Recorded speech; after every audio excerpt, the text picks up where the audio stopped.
ઓમ નમઃ શિવાય. જે અધૂરો અધ્યાય હતો 13 તે સર્વકર્મ નિરૂપણમ, સર્વકર્મનું વર્ણન.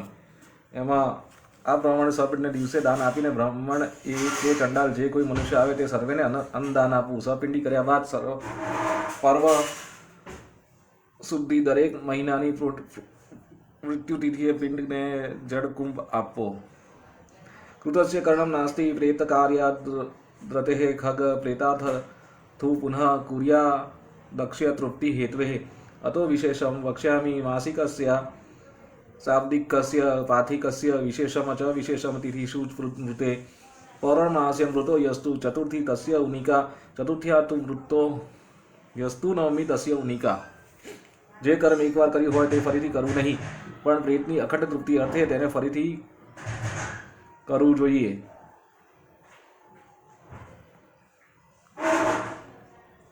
હે ગરુડ, હવે હું તમને માસિક, આબ્દિક તેમજ પાક્ષિક શ્રાદ્ધના વિશેષ પુણ્યફળ જણાવું છું.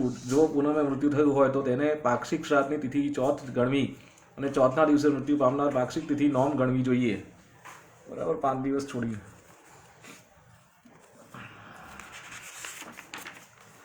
નવમ્યામ તુ મૃત્યુઃ યસ્તુ રિક્તા તસ્ય ચતુર્દશી ઇત્યેવમ પાક્ષિકમ શ્રાદ્ધ્યમ કુર્યા દ્વિષતિમિદેને એક એવ યદા માસ સંક્રાંતિ દ્વય સંયુક્તઃ માસદ્વયગતમ શ્રાદ્ધમ મલમાસે હિ શાસ્યતે. નોમના દિવસે મૃત્યુ પામનારની પાક્ષિક તિથિ 14 ગણવી. આ પ્રમાણે પાક્ષિક શ્રાદ્ધ ગણવામાં આવે. જે સમયે એક ક્ષય માસ અર્થાત 2 સંક્રાંતિઓ વાળા મહિના આવે ત્યારે બંને મહિનાનું ગતશ્રાદ્ધ મલમાસમાં કરવું. એકસ્મિન માસી માસોદ્વ યદિ સયાતમ તયોર્દ્વયો તાવેવ પાક્ષો તા એવ તિથ્ય સ્ત્રીન સદૈવ હિ તિથ્યતે પ્રથમ પૂર્વ દ્વિતીયથે તદુત્તરે માસાવિધિ બુધેન ચિત્યો મલમાસિહ મધ્યગૌ.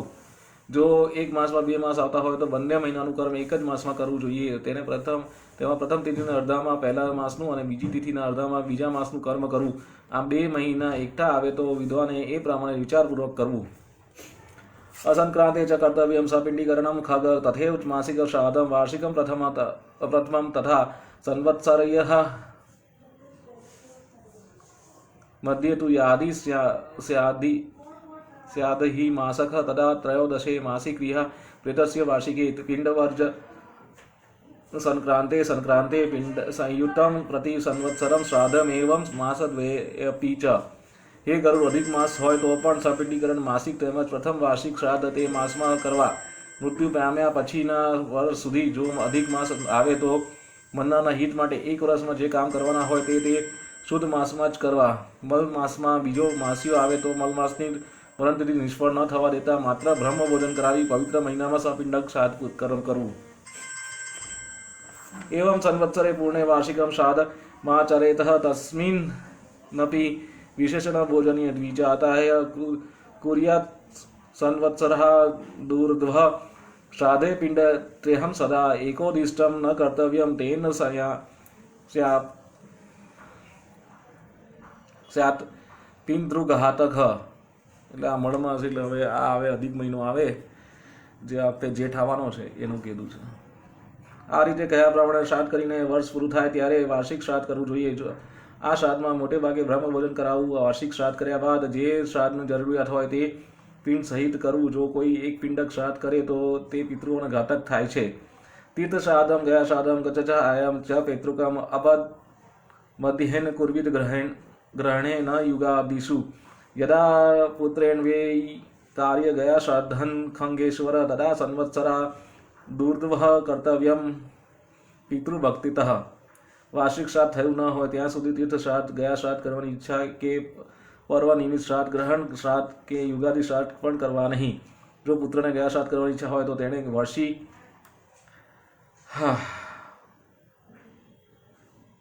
પછી પિતૃભક્તિ પૂર્વક તેનું કરવી જોઈએ.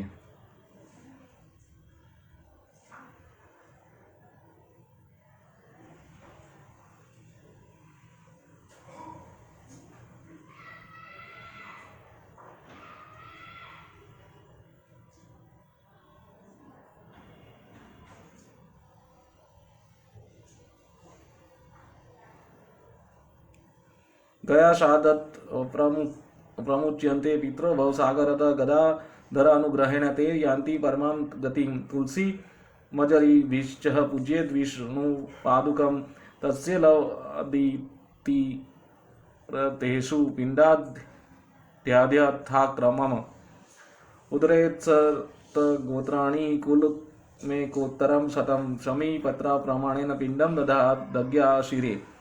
ગયા શ્રાદ્ધથી સર્વે પિતૃઓનો ગદાધર ભગવાનની કૃપાથી ભવરૂપી મહાસાગરમાંથી મુક્તિ પામી પરમ ગતિ પામે છે. તુલસીની માજરોથી વિષ્ણુના ચરણનું પૂજન કરવું અને ત્યાં ક્રમ અનુસાર પિંડ આપવા.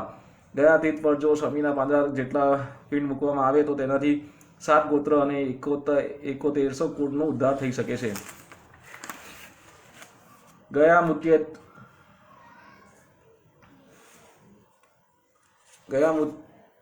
मुपेत्यः ये श्राद्धं करोति कुलनंदन सफलं तस्य तजजनं जायते पितृतुष्टिदं श्रूयते चापि पितृवीर्गितः गाथा खगेश्वर ईश्वा कोरमन्नुपुत्रः स्यात्काला पोपवने सुरे अपि नस्ते भविष्यन्ति कुले सन्मार्गशीलिनः गयामुपेत्य ये पिंडा દાસ્યસ્યમાં તકમાદરાથ. ગયા જઈને શ્રાદ્ધ કરનારાઓનો જન્મ પિતૃઓનો સંતોષ પ્રદાન કરનારો અને સફળ થયો ગણાય છે. કલાપ નામના ઉપવનમાં નિવાસ કરનાર મનુનો પુત્ર રાજા ઈક્ષ્વાકુનો દેવોએ કહ્યું છે કે જે પુરુષ ગયાજી જઈને પોતાના પિતૃઓનું પિંડદાન આપશે તો તે પોતાના કુળમાં સન્માનના પાત્ર થશે. એમાં મુષ્મિકીમ તારક્ષ્ય ઇહ કરોતિ ક્રિયા સુત સ સ્યાત સુખી ભવેન મુક્ત કૌશિકસ્યાત્તમ જાયથ ભરદ્વાજ આત્મજ સપ્ત ભુક્ત્વા જનમ પરંપરામ ક્રુવાપિહ ગોવધંતારક્ષ્ય મુક્તા પિતૃ પ્રસાદથ. હે ગરુડ, જે પુત્ર પોતાના પિતૃનું હિતાર્થે તેમની પરલોકની પ્રાપ્તિ માટે ઉત્તમ ક્રિયાઓ કરે છે તે અત્યંત સુખી બનીને કૌશિક બ્રાહ્મણના પુત્રની જેમ મુક્ત થઈ શકે છે. ભારદ્વાજના 7 પુત્રોએ ગૌવધના પાપના કારણે અનેક જન્મ સુધી ક્લેશ ભોગવીને પોતાના પિતૃઓની કૃપા રૂપી પ્રસાદી પામીને મુક્ત બન્યા. સપ્તવ્યાધા દશરાર્ણેષુ મૃગઃ કલાંજિરે ગિરો ચક્રાવાકઃ સદ્વીપે હંસા સરસી માનસે તેऽપી જાતા કુરુક્ષેત્ર બ્રાહ્મણા વેદપારગઃ પિતૃભક્ત્યા ચ તે સર્વે ગતા મુક્તિ દ્વિજા મજા. એ 7 પુત્રોએ પહેલા દશારણ દેશે પાર્થિના જન્મ ધારણ કર્યો. ત્યારબાદ તેઓ કલાંજરી પર્વત પર હરણ બન્યા. પછી તેઓ સરદ્વીપમાં ચાતક પક્ષી બન્યા. પછી તેમને માનસ સરોવર તટે હંસનું અવતાર મળ્યો. ત્યારબાદ તેઓ કુરુક્ષેત્રમાં વેદ પારાયણી બ્રાહ્મણ થયા અને પિતૃકૃપાથી મુક્તિ પામ્યા. તસ્માત સર્વ પ્રયત્નેન પિતૃભક્તો ભવે નરઃ ઇહલોકે પરેવાહ પિતૃભક્ત્યા સુખી ભવેત. એતતારક્ષ્ય મયાખ્યાતમ સર્વમેવો દેહિકમ પુત્રવાંછા પ્રદમઃ પુણ્યમ પિતૃમુક્તિ પ્રદાયકમ. આથી પુત્રએ સર્વ પ્રયત્નપૂર્વક પિતાની ભક્તિ કરી. પિતૃભક્તિ કરનારો આલોક અને પરલોકમાં અત્યંત સુખી થશે. ભગવાન બોલ્યા, હે ગરુડ, આ પ્રમાણે સર્વ ઉર્ધ્વદેહિક કર્મ મેં તમને જણાવ્યું. ઉર્ધ્વદેહિક કર્મ કરવાથી પિતૃઓને મુક્તિ મળે છે. તેમજ પુત્ર આદિના સદવાસના સદભાવના ઉત્પન્ન થાય છે. નિધનોપી નરઃ કશ્ચિદ્ય શૃણોતિ કથામિમા મામ સોપી પાપ વિનિર્મુક્તો દાનસ્ય ફલામાં પુણ્યાતઃ વિધિના કુરુ તે યસ્તુ શ્રાદ્ધમ દાનમયોદિતમ શૃણુયાતઃ ગરુડમ ચાપી શૃણુ તસ્યામિ યત ફલમ. દરિદ્ર હોવા છતાંય જે કોઈ આ કથા સાંભળે છે તો તે પણ સમસ્ત પાપોમાંથી મુક્ત થઈ દાનના ફળ પામી શકે છે. જે પુરુષ યોગ્ય વિધિપૂર્વક શ્રાદ્ધ કરી મારા કહેલા આ ગરુડ પુરાણને સાંભળશે તે જે ફળ પામશે તે હું તમને જણાવું છું. પિતા દદાતિ સત્પુત્રા ગોધાનાની પિતામહ ધનદાતા ભવેત તસ્ય પ્રપિતામહ દધ્યાદ્વિપુલમનાધ્યમ હૃદસ્તુ પ્રપિતામહ તૃપ્તા શ્રાદેન તે સર્વ દત્વઃ વાંછિતમ. પિતા સત્પુત્ર દાતા છે. પિતામહ ગોધન પ્રદાન કરે છે. પ્રપિતામહ દ્રવ્ય આપે છે અને વૃદ્ધ પ્રપિતામહ અન્ન આદિ સમસ્ત પદાર્થોની વૃદ્ધિ કરી આપે છે.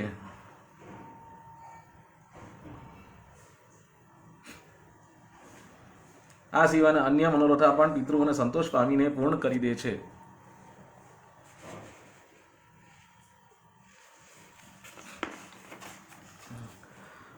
गच्छन्ति धर्ममार्गेश्च धर्मराजस्य મંદિરમ તત્ર ધર્મસભાયામ ચ તિષ્ઠન્તિ પરમાદરાતઃ પિતૃઓની ક્રિયા કરવાથી તેઓ શ્રેષ્ઠ ગતિ પામી ધર્મરાજાના મંદિરમાં અત્યંત આદરપૂર્વક વિરાજમાન થાય છે. એવમ શ્રી વિષ્ણુના પ્રોક્ત મૌર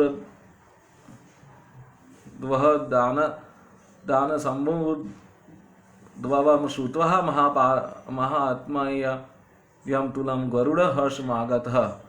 સૂર્યજી સૌનકાદિક ઋષિઓને કહે છે કે આ પ્રમાણે શ્રી હરિએ જે ઉર્ધ્વ દેહિક દાનના ફળ જણાવ્યા છે તે સાંભળી ગરુડજી અત્યંત આનંદ પામ્યા. શ્રી ગરુડ પુરાણે સારો દ્વારે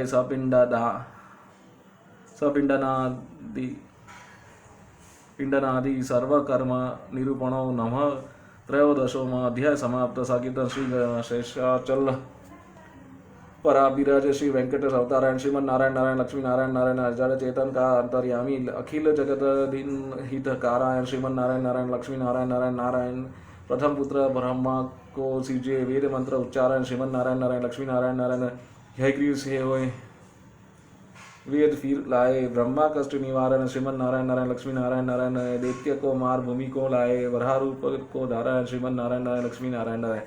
आ साथे 13મો અધ્યાય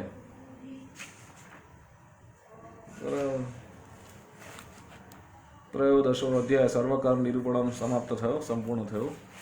ઓમ વૈષ્ણવે નમઃ. ઓમ નમઃ શિવાય. હર હર મહાદેવ. આપણે 14મો અધ્યાય ચતુર્દશો અધ્યાય ધર્મનાથ રાજનગર નિરૂપણમ આના પછીના વિડીયોમાં ચાલુ કરીશું.